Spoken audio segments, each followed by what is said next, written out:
E aí, caros alunos, força máxima, mais uma vez juntos. Eu, professor Wagner, professor de ciências, iremos estar abordando o assunto do capítulo 7. E o que fala sobre, que assunto vai falar nesse capítulo? Nós iremos falar a respeito do petróleo, tá? E eu acredito que em volta de você deve ter uma quantidade muito grande de produtos que são originados a partir do petróleo. Nós iremos ver como e da onde ele é retirado, como ele é processado, o que ele é formado, os produtos, as classificações e quais são, na verdade, os problemas ambientais que esse petróleo, que essa matéria-prima energética, esse recurso não renovável pode estar acarretando, para o meio ambiente. Vamos lá, pessoal? A primeira coisa que nós iremos ver, e a pergunta que fica mesmo, inclusive, que está aí para vocês, é o petróleo, de onde veio e para onde vai. Ele pode estar vindo desde o subsolo, tá? Na região continental, ou até mesmo das chamadas terras emersas, aliás, emersas e submersas, por causa do continente e do fundo oceânico. Tá? E é de lá que ele veio. E como ele foi formado? Mas antes disso, vamos dar uma olhada aqui. Formado de uma mistura oleosa de cor escura, originou-se há milhões de anos a partir de restos de animais mortos depositados no fundo oceânico e coberto por sedimentos. Imagine só, a coisa acontecendo não só no fundo oceânico, mas também lá no continente. Mas vamos agora falar sobre o fundo oceânico. Imagine os animais que, por muito e muito tempo, gente, estou falando milhões e milhões de anos, esse processo dos animais estarem morrendo e sedimentos começarem a cobrir esses restos mortais, vamos dizer assim, desses animais. E aí vai sedimento cobrindo, camadas mais outras são depositadas, e aí a quantidade de pressão que sofre essa matéria orgânica, você tem reações químicas especiais, o processo de fossilização também ocorre ali, e aí começa a formar esse elemento químico aí que é o petróleo, esse recurso não renovável. E por que não renovável? Porque o que origina o petróleo é um processo muito lento, não é formado. Só para você ter ideia, uma jazida de petróleo, jazida é o local onde ele se armazena, é o local, é a reserva de petróleo, tá? No ambiente natural. Eles são chamados de jazidas. Nas jazidas só podem ser retirados, tá? No máximo, um terço, e alguns locais falam, algumas literaturas, alguns livros, tá? Fala tem 2/3, mas normalmente é 1/3. Por quê? Porque se tirar o processo, os restos que estão lá, ainda vai levar muito tempo para conseguir formar novamente esse petróleo. E, claro, cada vez mais retirando a população, consumindo os produtos, os combustíveis, tudo que é produzido a partir do petróleo, a tendência é que esse recurso se torne cada vez mais finito e vai acabar a médio ou a longo prazo. Bom, voltando aqui, e lá no fundo oceânico, desses animais, começou o processo e a formação do petróleo. Ficou armazenado lá por muito tempo e o ser humano, o homem com a sua tecnologia e a necessidade de uma fonte energética, foi e começou a retirar esse óleo de cor escura, o petróleo, lá do subsolo ou do fundo oceânico. E aí o petróleo ele já está presente há muito tempo na vida do ser humano. Espera aí, professor, como é retirado? Bom, eu falei para você que é retirado desde no ambiente lá no continente, do subsolo ou do fundo oceânico. Nesse caso aí, a empresa que retira esse petróleo do fundo oceânico é a Petrobras. Ela possui a tecnologia, a ciência, todo o aparato para retirar petróleo de águas profundas. E aí ele retira esse petróleo, ao começar a fazer a sucção desse petróleo, é jogado para uma plataforma e essa plataforma começa a movimentar esse maquinário e retirar. Chega um cargueiro, recebe esse óleo, e esse óleo depois é levado para uma refinaria. Tá? E que óleo é esse? É o próprio petróleo mesmo, só que ele chega na forma bruta. E o que seria? Não só na parte viscosa, ele mais grosso, mas quando ele é retirado lá da natureza, ele vem na forma bruta. E de que forma ele vem na forma bruta? Ele vem com areia, vem com argila e água salgada. Imagina fazendo a sucção, não tem como só tirar, né, o petróleo. E aí vem algumas impurezas, por isso que é chamado de petróleo bruto. E ele vai começar a ser processado assim? Não. Não vai ser processado assim. Bom, já vimos que o petróleo com areia, argila e água salgada, eles na verdade fazem o quê? Um tipo de mistura, não é isso, gente? Pode ser, desde a partir de um caso, ó, se eu consigo perceber alguns elementos dentro dessa mistura, eu vou classificá-la como o quê? Heterogênea. Quando eu só percebo uma única fase, ela é uma mistura homogênea. Mas nesse primeiro momento no petróleo bruto, o que me interessa, né, o que interessa isso, melhor dizendo, é separar o óleo dessas impurezas, que seria areia, argila e água salgada, que acabou se misturando ao ser retirado. E o que eles vão fazer? O primeiro processo nós já vimos a respeito de métodos de separação, e para eu conseguir retirar a areia, a primeira coisa, gente, eu tenho um líquido que é o óleo, e eu tenho areia, eu tenho a parte líquida e a parte sólida. O que eu vou usar para separar essas duas substâncias ali? O primeiro passo é a decantação, onde a parte sólida vai começar a ir para o fundo, vai se sedimentar, ficando todo o restante. Não só a areia, mas a argila também vai começar a sentar para o fundo.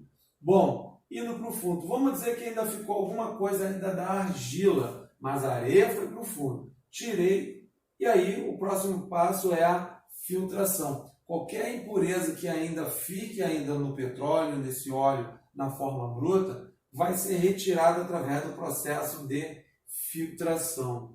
E por último, para conseguir separar a água salgada do óleo aí, ó, eu posso usar, até mesmo, já que eu estou falando de óleo e estou falando de água salgada, eu tenho uma mistura, ou de repente eu vou ter duas fases aí. Eu posso usar aquele processo de decantação pelo filtro, mas eu posso usar também, nesse caso, a destilação fracionada. Inclusive, o mais indicado seria a destilação fracionada. Ao ser aquecido, um vai se desprender do outro. Lembra da destilação fracionada? Aquela destilação onde eu tenho uma mistura homogênea, não é isso? Onde eu não consigo perceber as fases, os componentes que tem naquela substância, naquela solução, tem vários componentes ali, e eu preciso separar cada um deles. Nós vimos aí a respeito da destilação fracionada. Pois é, ela acabou de voltar aqui a nossa destilação fracionada. E como isso ocorreria?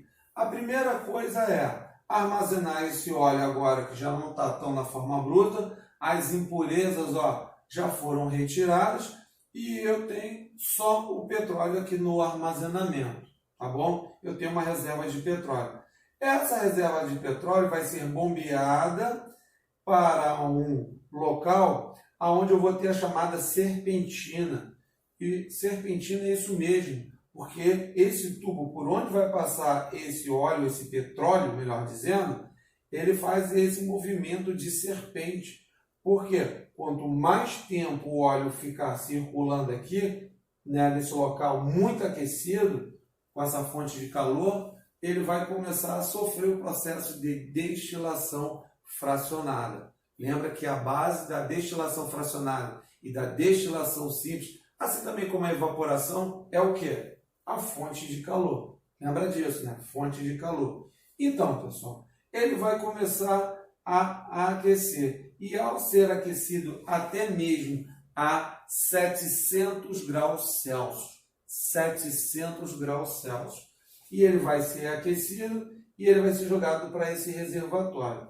Bom, Quando uma solução homogênea, onde eu tenho outros líquidos misturados ali, eu vou, presumir que cada componente dessa minha solução, vamos dizer, homogênea, dessa minha mistura homogênea, cada um tem um chamado ponto de ebulição diferente da outra. Tá? Então, eu tenho uma com um ponto de ebulição mais baixo e outra mais alto, e outras intermediárias. Não importa.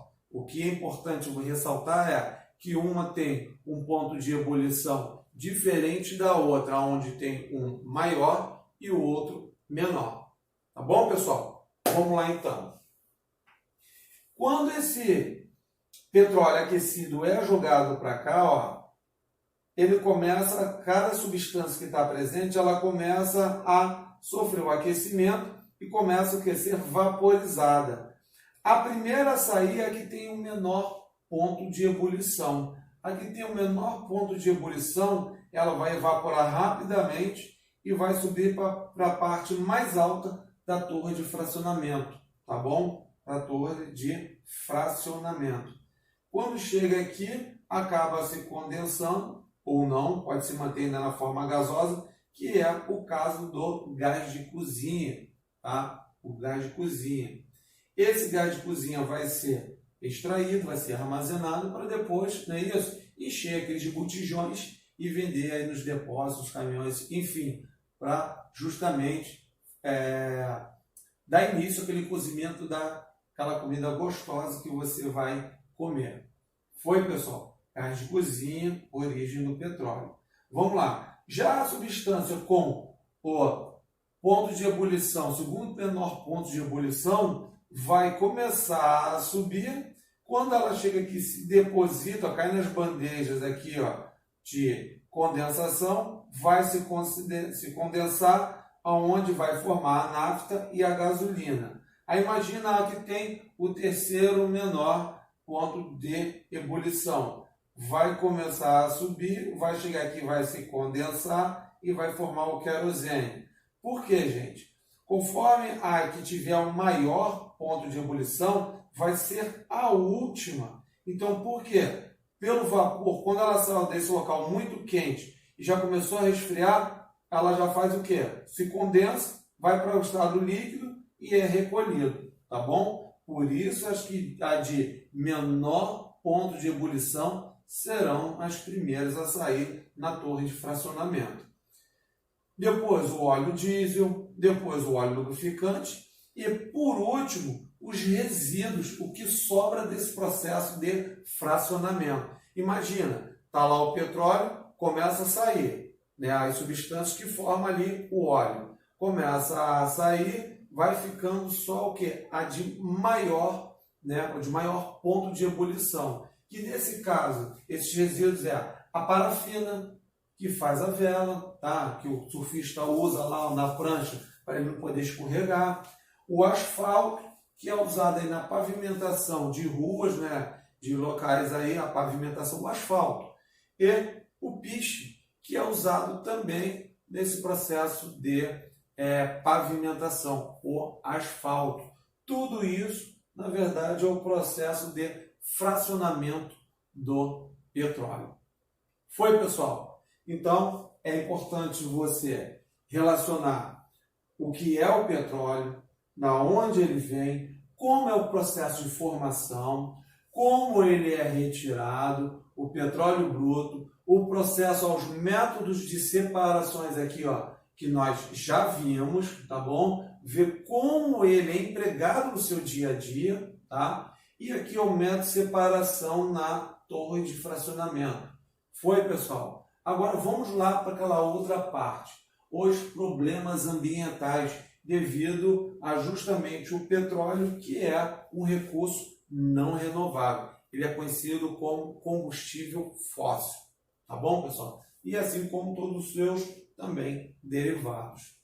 Os problemas ambientais vão desde poluição dos mares, de recifes e praias. Bom, nós já vimos aqui a nossa plataforma de extração de petróleo, mas, infelizmente, por erro humano, tá? Por condições da natureza, acaba acontecendo acidentes. tá? Acidentes. E esses acidentes têm assim, efeitos catastróficos, nocivos, não só à vida do ser humano, mas principalmente o meio ambiente. O meio ambiente leva muito tempo para conseguir se recuperar desses derramamentos de óleo, seja nas plataformas, seja nos cargueiros que vêm aqui e pegam esse óleo bruto e leva para as refinarias, tá? Acaba sofrendo um derramamento.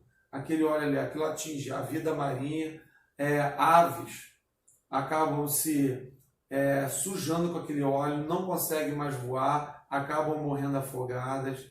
Algumas vezes esse óleo pode pegar fogo e fica, o óleo como não se mistura com a água, ele fica queimando sobre a água, aquecendo a água naquela região, matando micro-organismos, toda a vida marinha naquele local, e sem falar que esse óleo ele acaba sendo levado, né, para outras regiões, poluindo os outros ambientes. Poluindo principalmente os mangues, né, os estuários, que são verdadeiros berçários de peixes, crustáceos, aves, enfim, uma infinidade, né, de animais que depende desse ecossistema que são os estuários.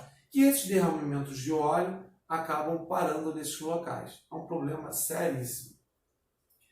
Bom, e a queima, né, dos combustíveis fósseis, ele acaba produzindo os chamados gases de efeito estufa. Esse Ezinho aqui é chamado de efeito estufa. Gases de efeito estufa. Esses gases de efeito estufa, eles, na verdade, eles vão acentuar o processo de efeito estufa, provocando o próximo tópico, que é o aquecimento global. Lembrando que o efeito estufa é um processo natural do nosso planeta, tá bom? Sem ele, a temperatura iria baixar muito, nós iríamos congelar. Então, ele retém parte do calor e parte desse calor é repelido para o ambiente, para o espaço, tá? Só que o aquecimento global, na verdade, é uma consequência do processo, né, de aceleração do efeito estufa, tá, gente? E fabricação de plástico. Eu acredito que você deve ter inúmeros plásticos aí ao seu redor, tá? E justamente o que é o craqueamento da nafta, o que vai formar gasolina também, pela fabricação do plástico, esse craqueamento da nafta é onde vai formar monômeros. O que seriam monômeros? Substâncias mais simples, que depois, combinadas, vão formar os polímeros. Poli, muitos, mono, único. Então, mais simples, forma em algo mais complexo, e para depois formar o tão famoso plástico. Você consegue imaginar a sua vida sem um plástico? É bem difícil, né? É impossível você perguntar isso. Mas há muito tempo nós já vivíamos sem o plástico. Mas a ideia é que você deduzir cada vez mais o consumo do plástico e fazer com que esse descarte, essa liberação do plástico seja cada vez menor. Vamos lá, pessoal. Nós temos os chamados termoplásticos. E o que seriam os termoplásticos? São os produtos, né, de plásticos, são os plásticos, embalagens, garrafas plásticas de refrigerante, produtos hospitalares, são aqueles produtos que, originados a partir do plástico formado aqui, ó, ele consegue ser derretido, ele pode ser moldado e novamente reciclado, novamente reutilizado. Já os termorrígidos ou termofixos, termorrígido ou termofixo, ele não sofre esse derretimento. Na verdade, ele pega fogo, ele é destruído pegando fogo. Caixas d'água, peças de televisão, peças de carro, aquele console do carro, aquele ali é um plástico muito duro, chamados, né, termorrígido. E as borrachas, pneus, câmaras de ar, essas têm o quê? É um tipo de material que é mais maleável. Pessoal, o importante é fazer o consumo consciente, você conseguir consumir tudo que é feito de plástico, tudo que é de origem do petróleo, mas consumir o que é necessário. Por quê? Depois de tudo isso que perde e que não é reciclado, é jogado no ambiente. E hoje você encontra garrafas plásticas em ilhas que antes se dizia desertas, né, que eram intocadas pelo homem. Mas infelizmente foi tocada pelo plástico, pelo lixo, pelo nosso lixo. Tá bom, pessoal? vamos ter consciência com o meio ambiente. Bom, pessoal, é isso. Eu espero que tenham gostado. Um forte abraço. Vamos fazer os exercícios, hein? Não vamos deixar de fazer. Ok, pessoal? E lembrando também, não podendo deixar de dar o recado, pessoal, lavar as mãos, evitar de ir para as ruas e curtir aí esse momento, tá bom? Um forte abraço a todos vocês. Até a próxima. Tchau!